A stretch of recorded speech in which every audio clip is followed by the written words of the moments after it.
Antes de fazer pergunta para eles, eu queria rapidamente contextualizar o que aconteceu hoje na CPMI.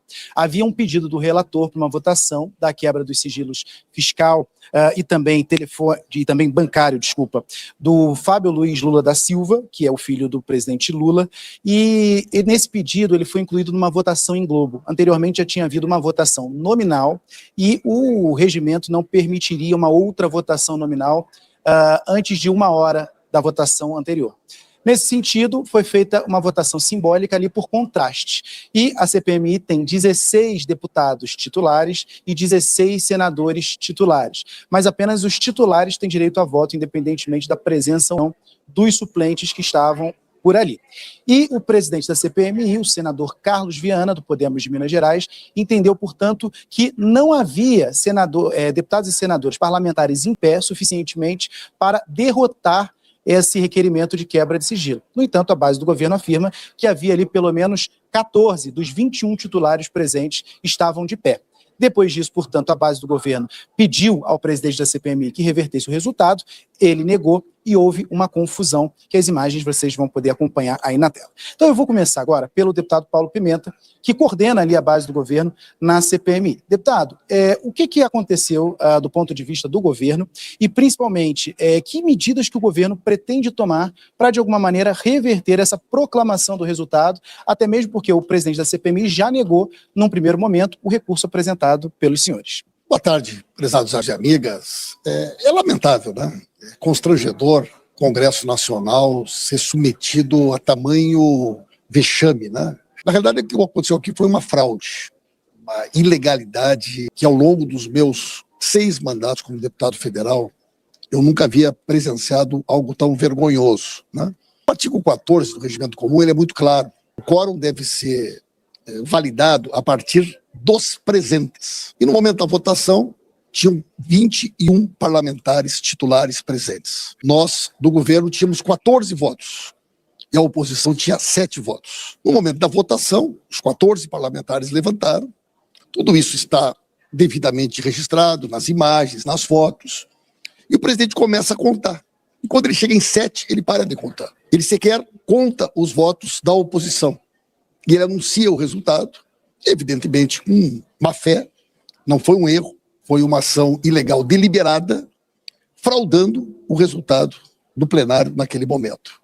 A votação foi 14-7, e mesmo assim o presidente, de forma ilegal, né, ele anunciou outro resultado. Assim como no futebol, antigamente não tinha como a gente checar quando um pênalti, uma falta era marcada e o juiz dava aquele resultado, não tinha o que fazer, hoje existe a TV Câmara, a imprensa toda estava aqui, as fotos. Então nós vamos chamar o VAR. É isso que nós estamos fazendo. Nós precisamos que seja chamado VAR. E o VAR vai mostrar se o presidente tem razão, e de fato só tinham 7, ou se o presidente mentiu e de forma deliberada tentou enganar a sociedade brasileira.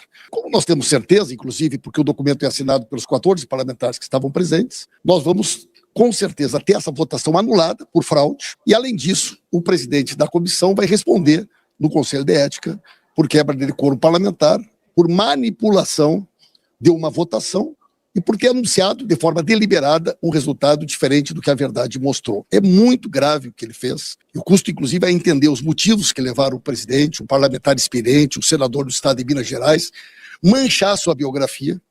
E ele, que era conhecido em Minas Gerais como o senador Carlos Viana, a partir de hoje será conhecido como fraudador Carlos Viana. A partir de hoje a sua biografia está maculada e ele entra para a história pela porta dos fundos de todos aqueles que tentam fraudar a democracia, como é o caso, inclusive, do Jair Bolsonaro, que nesse momento se encontra preso lá na Papudinha. Essa gente não convive com a democracia. Quando eles perdem uma votação, eles tentam fraudar. Eu agora queria ouvir o deputado Evair de Mello, que é da oposição, que também estava presente no momento dessa votação. Deputado, eu queria que o senhor pudesse explicar por que essa votação terminou dessa forma. Na avaliação do senhor, não havia uma quantidade ali maior de deputados da base, senadores da base, do que da oposição nessa votação? Por que o presidente Carlos Viana contou apenas 7 e alegou que não havia essa maioria para rejeitar esses requerimentos de quebra de sigilo? Primeiro, deixar que é muito claro a reputação, tanto privada da vida e pública do nosso senador Carlos Viana, que preside a CPMI, E tem no seu lado o relator Alfredo Gaspar, são inquestionáveis. A condução até aqui foi brilhante. Inclusive, em alguns momentos, eles fizeram enfrentamento também da oposição. O que aconteceu nessa manhã aqui foi mais um cochilo que a base do governo teve, assim como tiveram também no ato da eleição, quando da eleição do Carlos Viana e na indicação do nosso relator, a base do governo desarticulada, que é uma base gelatinosa. Muitos, inclusive, se omitem porque sabem que tem um questionamento moral sobre isso, fizeram a condução e anunciaram o resultado. De uma lisura, de uma transparência, as imagens vão poder confirmar. E, é claro, esse desespero da base do governo, ele é compreensível, porque nós vamos desvendar o mistério do enriquecimento bilionário, a década questionada desse cidadão chamado Lulinha, que desde a chegada do seu pai na presidência da República, no início dos anos 2000 até hoje, um enriquecimento bilionário, e sempre teve esse questionamento. E hoje a base do governo, como eu disse, gelatinosa, né, dormiu no ponto, cochilou, a oposição muito bem articulada, com a sua base montada na casa, com os deputados e senadores titulares, se fosse preciso, os suplentes estavam presentes, tivemos uma posição de coragem, fizemos esse enfrentamento. Esse é um tema que nós precisamos de desvendar. O Brasil precisa de saber da verdade. Todo esse desespero e essa construção de narrativa se faz pela necessidade de esconder a podridão e o envolvimento de pessoas próximas ligadas ao presidente da República para que eles não venham aqui com a verdade. E não é só isso. Hoje é do Lulinha, precisávamos também de quebrar todo o sigilo do irmão do Lula, o tal do Frei Chico, para que a verdade pudesse aparecer. A base do governo trabalha todo dia para obstruir os trabalhos, sempre constrói uma narrativa e uma retórica porque não quer a verdade. Mas a podridão é tão grande, né, as vistas estão tão expostas, que vai ser dificilmente vão conseguir esconder esse mau cheiro e esse odor que está muito próximo ao Palácio do Planalto. Foi uma vitória disciplinada, organizada da oposição, que mais uma vez mostra que dedicação, competência, passamos toda a manhã essa dedicação, que vale a pena o trabalho, e nós não estamos aqui para brincadeira, estamos aqui pela verdade. Nós não temos bandido de estimação e não vamos proteger nenhum ladrão de estimação. A verdade tem que aparecer para todos. Eu agora vou fazer uma provocação para os dois deputados. Então, vou provocar primeiro agora o deputado Evair, depois o deputado Pimenta, com algumas questões que possam ser contraditórias aí para vocês dois, para os senhores, né? Minha primeira provocação para o senhor é a seguinte: olha, a CPMI tem conseguido fazer diversos avanços em relação a esses trabalhos, e a base do governo apresentou fotos, imagens tiradas da TV Câmara que mostram efetivamente entre parlamentares titulares um número superior aos 7 que o presidente Carlos Viana contou. Na imagem, pode-se haver alguma dúvida em relação à presença ou não de mais parlamentares da oposição, mas tem a lista de presença da sessão que mostra a presença de 21 parlamentares presentes, pelo menos 14 ali de pé. De alguma maneira, deputado Evair, o senhor avalia que essa condução do presidente Carlos Viana hoje não pode acabar por manchar a própria imagem e reputação da CPMI, que tem trazido bons resultados? Não. A forma republicana, democrática e enérgica que o Carlos Viana conduz essa comissão nos dá toda a tranquilidade. Como eu disse, cochilaram, dormiram no ponto. Tiveram o mesmo comportamento quando, da data da eleição do Carlos Viana e do Alfredo Gaspar, também tiveram essa mesma desatenção. Eles ficam tão preocupados em fazer essa proteção que muitos deles, eu não vou questionar as imagens, não se manifestaram, porque sabem que o custo de proteger o Lulinha tem um custo político muito alto. Portanto, só aqueles realmente que estão comprometidos, ou até envolvidos em algum momento com o Lulinha, com o Lula e com os bastidores, se manifestaram. Então, a omissão, a falta de atenção e o despreparo dos deputados para com o tema, naturalmente, para os deputados da base que estavam no plenário, com certeza levou essa vitória transparente e honrada da oposição. Eu imagino que seja muito duro para o governo, que tenha usado emendas, dinheiro, cargos, todo o assédio para atender, proteger o seu investigado. E tem que construir essa retórica, porque eles vão ser questionados, inclusive, pelo presidente, o líder dele, porque que mesmo tendo todas as benesses, as regalias do governo, cochilaram e dormiram no ponto. Eu agora vou fazer a provocação para o deputado Pimenta. Deputado, por que a base do governo é contrária à aprovação dessas quebras de sigilo? Não seria, de alguma maneira, mais transparente permitir essas quebras de sigilo, já que a base do governo sustenta que não há nada a esconder nesse caso? Bom, em primeiro lugar, nós somos favoráveis a quebrar todos os sigilos das pessoas envolvidas no esquema da fraude do INSS. Por isso que nós hoje, mais uma vez, denunciamos que o presidente e o relator estão impedindo, por exemplo, o genro, né, o cunhado do Porcaro, o Cetel, da Clava Forte, foi preso.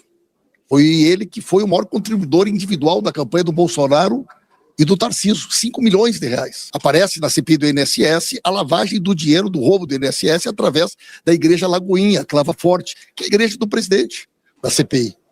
Eles que pagaram, por exemplo, com o dinheiro roubado dos aposentados e aposentadas, a festa de Ano Novo do estado do Palmeiras. Imagina quantos milhões eles usaram do dinheiro roubado dos aposentados e das aposentadas. Por que o presidente não bota em votação? Por que ele não quebra o sigilo? Por que ele não quebra o sigilo do Zema, da empresa do Zema, que roubou milhões de reais dos aposentadas, do auxílio emergencial na época do governo Bolsonaro, né? Ou do Onyx Lorenzoni, que era ministro da Previdência, e esse sim teve dinheiro do esquema criminoso depositado na conta dele. O que nós não podemos aceitar é que a oposição, para fugir da investigação, cria uma falsa narrativa e tenta trazer para o debate pessoas que não têm nada a ver com o INSS. Gente, eu já ouvi falar que o filho do presidente Lula era da Friboi, da JBS. A dona Marisa morreu ouvindo essa gente fazer o que eles fazem. Essa gente não tem escrúpulo. O neto do presidente Lula morreu e o Sérgio Moro, que hoje é membro da CPI, tinha confiscado o aparelhinho de joguinho dele. Essa gente não tem limite. Essa gente é capaz de qualquer coisa. A gente sabe como é que eles se movimentam. A fake news, a mentira, é uma gente que se alimenta do ódio, da manipulação. E vamos ver a hora que a imprensa, vocês têm a imprensa, a Globo News tem, mostrem para os telespectadores, contem ali quantas pessoas votaram. Vai ser a primeira vez no mundo que 7 é mais do que 14. Né? Então é tão ridículo, é tão sem fundamento o discurso da oposição, que o presidente vai ser desmoralizado. Né? Ele vai passar vergonha, essa votação vai ser anulada, eu não tenho nenhuma dúvida. O VAR vai provar que eles roubaram. E, além disso, ele vai responder no Conselho de Ética, porque ele fez isso de forma deliberada, isso é quebra de decoro parlamentar, e ele vai responder por esse crime que ele cometeu. Deputado Paulo Pimenta, deputado Evair de Mello, muito obrigado pela presença dos dois. Hoje é um dia muito tenso na CPMI, mas os senhores aqui cordialmente toparam participar conosco e trazer a visão de cada um sobre esse tema. Muito obrigado. Agradeço a vocês, eu estou sempre à disposição, a verdade vai prevalecer e nós vamos desmontar mais essa mentira desse esquema criminoso dos bolsonaristas aqui dentro do Congresso. Deputado Evair, obrigado. Agradeço a oportunidade, o Brasil precisa saber que temos uma oposição aguerrida, comprometida e pragmática para que a verdade possa restabelecer e essa carniça possa ser exposta, as vistas desse governo possam ser expostas para conhecer a podridão do Palácio do Planalto. Júlia, eu devolvo para você, lembrando que a base do governo já fez um pedido ao presidente do Congresso Nacional, senador Davi Alcolumbre, para anular o resultado da votação. Teve um encontro mais cedo na hora do almoço e aguarda, portanto, a resposta dele, a análise desse material. Por outro lado, depois da confusão que aconteceu, houve ali o deputado Rogério Correia, teria reconhecido que agrediu o deputado Luiz Lima e o Novo disse que vai entrar com uma representação contra ele no Conselho de Ética da Câmara. Júlia. Bem, Pedro, muito obrigada pelas informações, por essas duas entrevistas. Agradeço aos deputados também.